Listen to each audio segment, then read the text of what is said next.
The small, antique mirror had been left in the attic of my newly inherited cabin.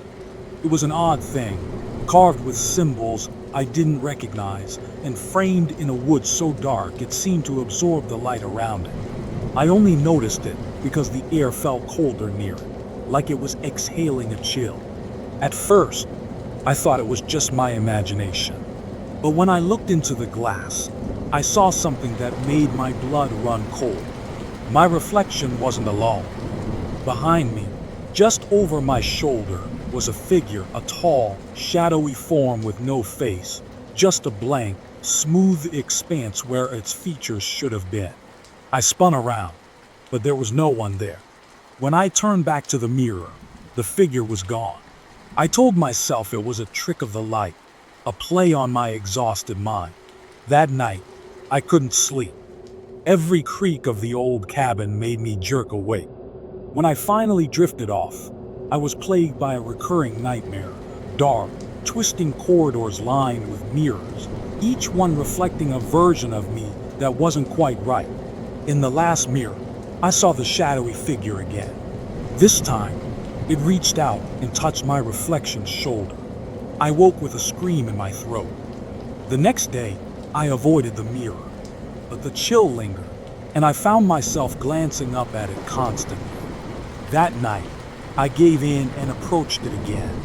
The reflection staring back at me sent mine.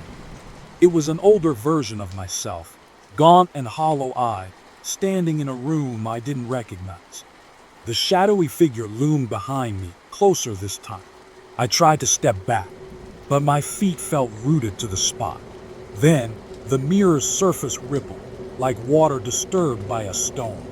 The image warped and distorted, and I heard a whisper, a low, raspy voice that seemed to come from everywhere and nowhere at once. "You will see the truth," it hissed. I stumbled away from the mirror, but the words echoed in my mind. The next day, I found a note tucked into the mirror's frame. It was my handwriting, but I had no memory of writing it. They're not reflections. They're warnings. That night, I saw myself drowning in a lake I'd never been to. The shadowy figure stood on the shore, watching. I tried to scream, but the sound drowned in the water.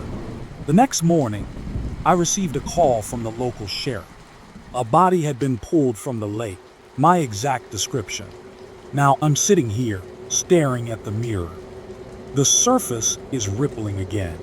I see myself sitting in this very chair, but the room behind me is on fire. The shadowy figure is closer than ever, its blank face inches from my reflection's ear. I know what's coming, but I can't look away. The mirror isn't reflecting my future. It's creating it, and I'm running out of time.